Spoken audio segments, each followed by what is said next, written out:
안녕하십니까. 황태순TV의 황태순입니다. 오늘 2020년 9월 4일 금요일입니다.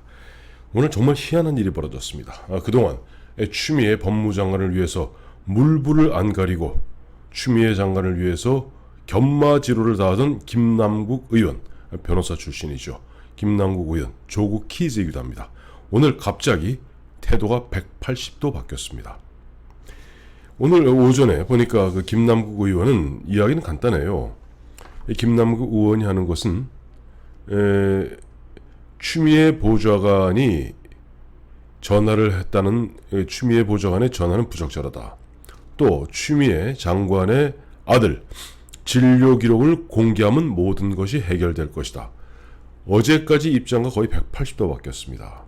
그리고 한 걸음 더 나가서 보좌관이 추미애 당시 2017년 추미애 당시 의원 보좌관이 전화를 한 것은 사실인 것 같다.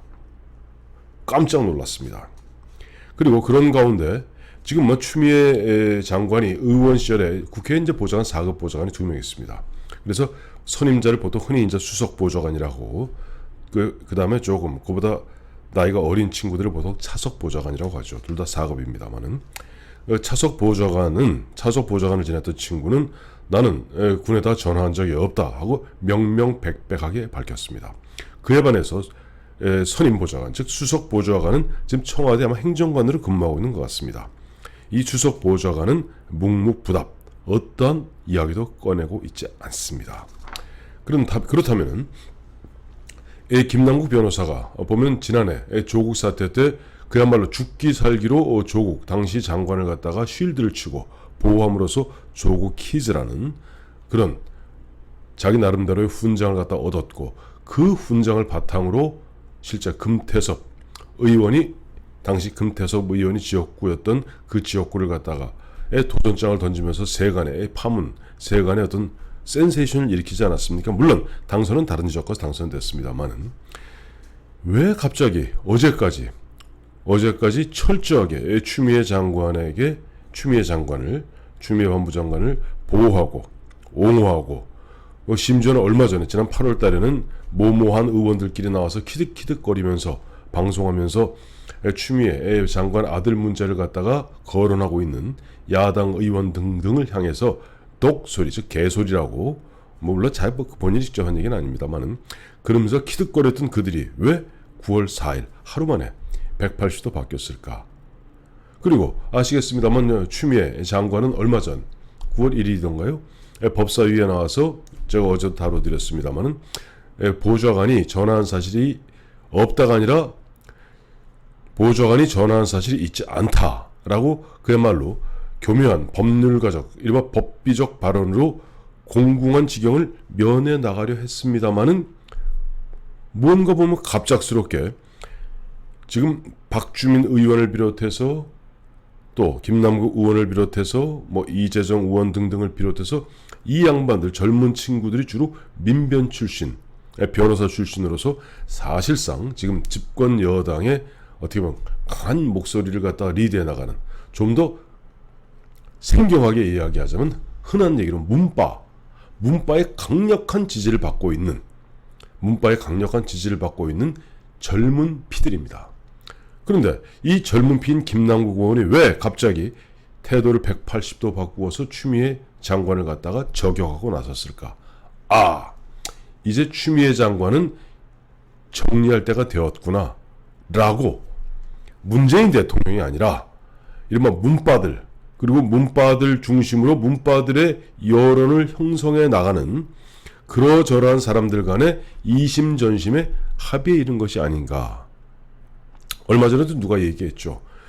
문재인 대통령은 심지어는 예를 들어 조국 전 법무장관은 문파들을 조종하지만은 문재인 대통령조차도 실제 문파들의 그런 강력한 의지랄까, 그들이 쳐놓은 레드라인을 넘어설 수는 없을 것이다 라고 얘기한 바가 있습니다. 왜 제가 갑자기 추미애 장관을 갖다가 떠올리게 되냐니까, 문제가 됐던 건 그제 문재인 대통령이 의사와 간호사를 갈라치기 했습니다. 갈라치기, 즉 의사에 대해서는 그야말로 얼굴이 시퍼래갖고 의사를 개꾸짖듯 꾸짖으면서 간호사들은 이러저러하고 정말 백의의 천사고 나이팅게일이고 어쩌고 저쩌고 하는 가운데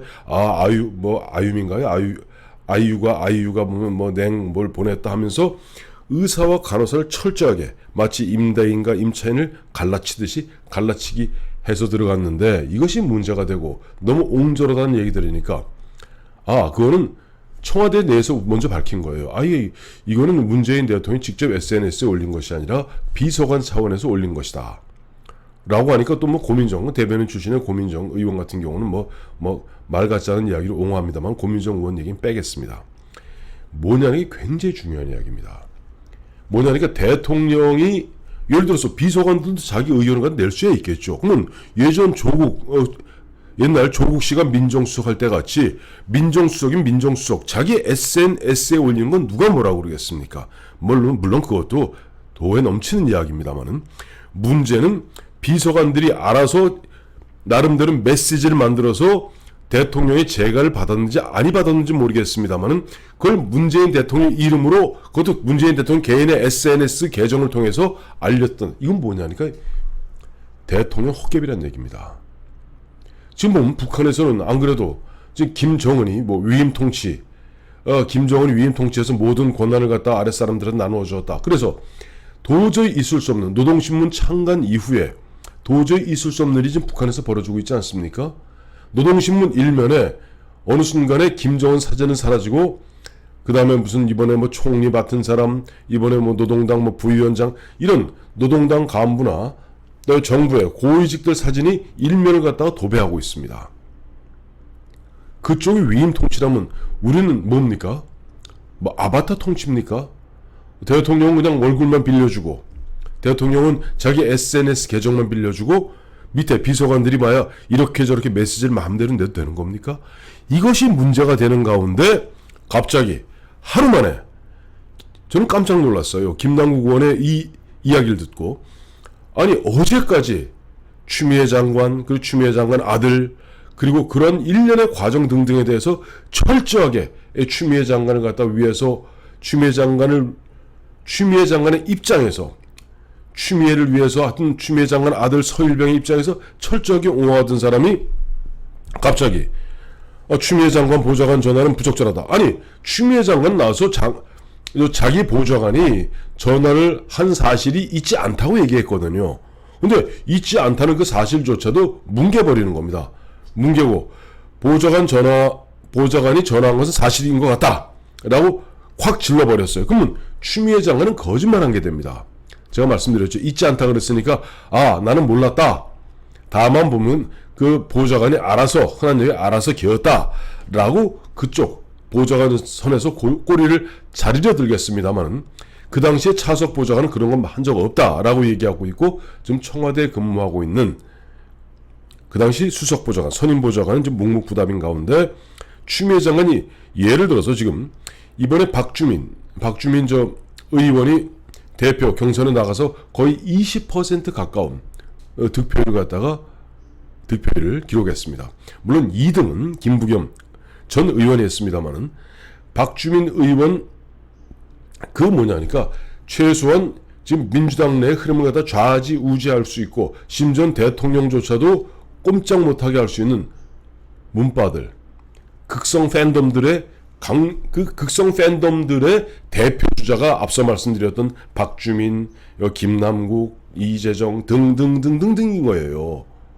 이 사람들이 보면 뭔가 알게 모르게 마치 굳이 청와대로 이야기하면 대통령도 비서실장도 아닌 비서관들이 수석도 아닌 비서관들끼리 수근수근 이야기해서 뭔가 나라가 흘러갈 방향 또 문재인 대통령이 해야 될 이야기를 갖고 자기들이 만들어서 대통령 이름으로 내듯이 이 비서관급인 젊은 40대 30대 젊은 의원들이 이제 추미애 장관 그동안 윤석열 꺾은 만큼 꺾었고 이제 윤석열은 거의 이제 무료가 된 상태에서 추미애를 더 이상 끌고 가는 것은 문재인 정권의 부담이 되고 특히 얼마 남지 않은 4월 7일 내년 4월 7일 서울 및 부산 보궐선거에서 추미애를 더 끌고 가는 것은 부담스러울 뿐더러 오히려 정권의 짐이 되는 것 아니냐.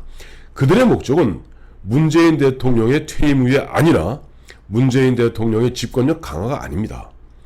이 지금 현재 자기들 딴에 그걸 갖다 한마디로 표현한 것이 바로 전임 대표였던 이해찬 대표 아닙니까?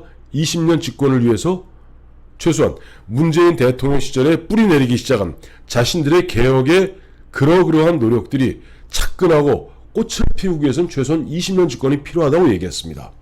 이 이야기는 지금 문재인을 위해서 김정숙을 위해서 하는 얘기가 아닙니다. 지금 사실상 문프라는 이름으로 포장되어 있는 또 문바라는 이름으로 포장되어 있는 여권의 강력한 그 팬덤 집단. 이 팬덤은 자기 스스로의 팬덤이에요. 문재인을 위한 팬덤이 아닙니다. 과거엔 그 사람들이 노빠였던 것이고 당당당당 바뀌어서 문바로 바꿨습니다. 언제 무슨 바로 바뀔지 모릅니다. 이 사람들 입장에서는 그래 이제 내년 서울 내년 부산 보궐선거에서 우리가 만약에 밀리게 된다면 자칫하면 2022년 대선이 굉장히 어려워질 수 있다. 그러니 이번에 2021년 4월에 있는 서울시장 보궐선거에 혹여라도 조금 마이너스가 될 만한 요인들은 사전에 제거하는 것이 좋겠다. 그 대표적 예로 나온 것이 바로 추미애 법무장관을 정리하는 문제입니다. 그리고 오늘 놀라지 않으셨어요? 오늘 9월 4일입니다만 갑작스럽게 어제 그제까지 잘 생각해 보세요. 어제 그제까지 문재인 대통령 법과 원칙에 따라서 이른바 파업 중인 의사들과 어떤 타협도 없을 듯이 강하게 몰아치면서 의사와 간호사를 갖다가 갈라치기 하면서 간호사들을 부추겨서 의사들을 갖다 공격하게 만들려는 듯한 그림을 그리려 했습니다만 하루 만에 오늘 새벽에 어떻게 됐습니까? 놀랍게도 민주당과 최대집이 있는 의협, 물론 전공은 좀 입장이 다릅니다만은, 그리고 박능우 보건복지부하고 전격적으로 하루 만에 합의를 했어요. 뭐냐니까 지금 그리고 그 합의 내용 5개 항목의 합의 내용 보면 정부나 민주당이 대폭 양보한 겁니다. 이건 뭐냐니까 제가 봤을 때는 지금 문재인 대통령 바보 된 겁니다. 혼자서 지금 칼 휘두르고 나가서 의사 나쁜 놈들하고 목을 치려는데 보니까 뒤에 사람 쭉 빠지고 자기 혼자 나와 있는 거예요. 야, 이 순간 보니까 북한은 위임 통치지만 이게 한국에서는 완전히 지금 문재인 대통령이 그야말로 벌거벗은 임금님 되는 그런 수순을 거치고 있고, 이 순간에서 자신들의 유일한 목적은 뭐냐니까 정권 재창출을 위해서 내년 서울시장, 부산시장 보궐선거를 위해서 혹여라도 국민들에게 부담 약간 미운 털 박힐 만한 구성은 사전에 제거하겠다. 그래서 지금 대통령조차도 이번에 의약 불업하면서 얼마나 대통령 얼굴 시퍼래갖고 의사들을 뭐라고 조졌습니까? 전쟁터에 나가서 흔한 얘기로 탈영병 정도로 치부하고 욕하지 않았습니까? 근데 이 부분에서 갑자기 180도 입장을 바꿔서 정부하고 민주당이 대폭 양보했습니다. 대폭 양보하는 가운데 갑자기 전격적으로 자 파업 중단하라. 우리 양보하고 앞으로 코로나가 완치될 때까지, 코로나가 언제 완결될 줄 알고요. 1년 2년 더 걸리거든요. 그런 가운데 어제까지 앞다투어서 추미애를 갖다가 옹호하던 민주당 내 이른바 핵심 코어 세력이죠. 코어 세력들이 갑작스럽게 입장을 180도 바꾸어서 추미애 법무장관을 갖다가 공격하기 시작했습니다. 추미애 보좌관 전화는 부적절하다. 추미애 보좌관이 전화한 것은 사실인 것 같다.